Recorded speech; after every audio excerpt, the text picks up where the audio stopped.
Alright guys, still out here in this wildlife management area. You can see I've got some water in the background, fire's still burning a little bit. We're going to talk about a little bit more Kifaru goodness, as I like to call it. Contents of this bag are really unimportant. Right now I'm using it as a range bag, so I'm not really going to go into why I'm carrying what I'm carrying. I'll talk about a few things with the bag itself. The options that I normally will throw in it or around it or on it. This is a Generation 1 Kifaru E&E. Difference between Gen 1 and Gen 2 is the top panel on the Gen 2 opens farther down than this one does. This one stops right here and has a couple extra rows of MOLLE loops for attachment points. I'm rocking an MDOM pouch on the front and multicam that just gives me some extra carrying capacity for odds and ends, some organization. Normally, if I'm going to carry this by itself on hunts or hikes, day hikes or anything like that, I'll add water bottle pouches to the sides. I've got plenty of room to do that. What I want to tell you about this pack is it's double layered. It's got 500 denier Cordura on the inside, 1000 denier on the outside. It's got 3 channels of MOLLE for attaching, 1, 2, 3 on the front and sides. The quick release snaps here are able to be used with what they call a dock and lock system, some split rings on the Zulu. I'll show you that before I finish. To attach it to the Zulu packs or to any of their larger packs, not just the Zulu, to any of their larger MOLLE packs. And I believe their non-MOLLE packs have attachment points also. It comes with a very simple 2-inch webbing shoulder strap. These are additional option shoulder straps that I've added to it. They make it a little more comfortable if you are using it for any kind of extended day hike or anything like that. It has a sleeve pouch here that some of the newer, smaller, compact, like 50-ounce Camelback bladders will fit in nicely. I carry 2 things in here pretty regularly. Another one of the heavy-duty survival blanket / tarps, and a piece of cut-down foam. This is awesome. If you get out in the woods, you find yourself in a park for a little while, throw it on your butt, give yourself some insulation, kneel on it if you're working on something, things like that. It's a great little piece of foam to carry around in your kit. Inside the bag, it also has the chamber pocket, where I normally carry paracord, small things like that. Other than that, the only thing in this bag that I'll show you, because I'm going to do a review on it here, is kind of my EDC setup when I'm somewhere where I can concealed carry. I've got a K-holster. It's been modified. I've got 2 extra magazines in a modified Phobos mag pouch.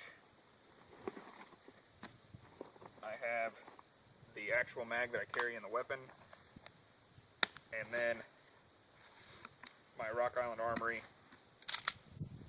Officer's Model 1911. So it's going to be the next video right there, so come back and watch that one. The bag itself has ample room to carry a jacket, a poncho, if you needed to, a shelter, some food, some snacks, normal day hike type stuff. In the tactical environment where I purchased this to use initially, what I would keep in this bag was a very, very lightweight change of civilian clothes.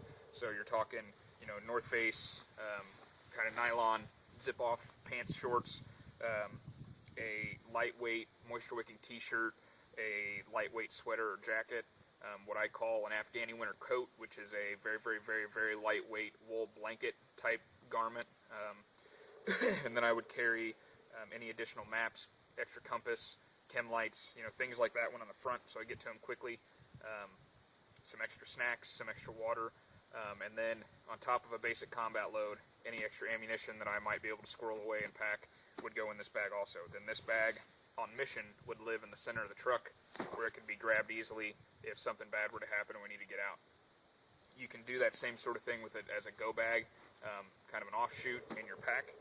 For hunting and hiking, if I do take it at all, it'll go normally empty, strapped on the front of the bag so that I can pack it for day hikes and day hunts and stuff like that.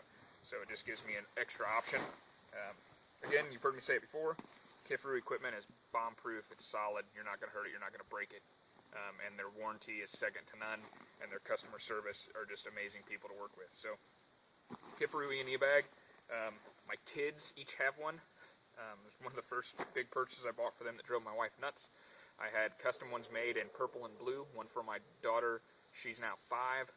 It gets packed every time she goes to Grandma's house, full of toys. Same with my son's. He just turned 3.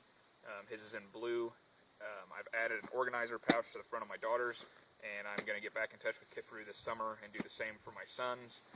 Theirs have the original shoulder straps that were really, really long, so I took them, and if you can see the way that I fold this, it doesn't look as good on these shoulder straps, but on those big 2-inch webbing, no padding, no nothing, I was able to fold them in a Z like this, throw some stitches on, and shorten those shoulder straps up so they fit the kids perfect. When they get older, we can take that stitching out, stretch them back out, and the kids will be in great shape. Those bags will last their entire lives, and they can use them for anything and everything. So this is a great starting point with Kifaru Kit, because the dock and lock system will work with any MOLLE pack, because the split rings, or the side release buckles that they use, are nothing more than ITW Nexus buckles that are split. You can buy these as repair kits for ITW Nexus stuff. So you take these, you space them correctly on the MOLLE channels on any bag, and they clip right on like these. Now with this grab it loosened up, I can take this bag, take the compression straps, unhook them,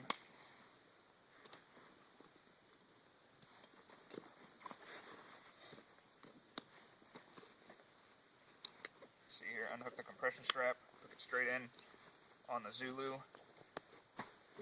cinch that down. Since I've got it, I can pull the grab it right over the top, which is not required, but it's nice to have, and tighten that up. And we're on to rock, pick that bag up, and move out. So as long as you don't keep anything real heavy in that bag on the front, you're not going to change really the center of gravity on the pack where it's where it's hanging on your back, pulling down.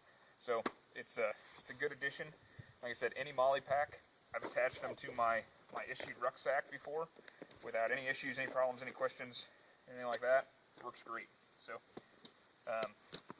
good addition, good starting point. I'd recommend it to anybody.